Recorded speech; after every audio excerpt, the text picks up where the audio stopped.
Selamünaleyküm kardeşler. Bu günlerim 15 Mart ayıydı inşallah.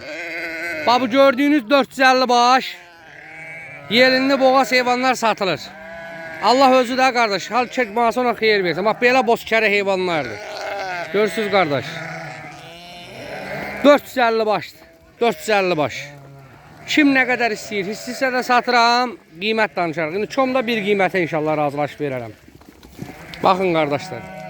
Allah özü her kim alsa kardeş ona xeyir versin. Like eləyib abunə olan bir kəslərin Allah balasını saxlasın. Zəhmət olmasa like eləyib abunə olun kanalımıza. Heyvanlarımız da bunlardır kardeş. Görsünüz. Maşallah heyvandır hamısı. Allah özü her kim alsa kardeş ona xeyir versin. Bakın heyvanlarımıza. Bakın kardeş heyvana. Maşallah maşallah. Hərəsi bir danadır. Bəh bəh bəh.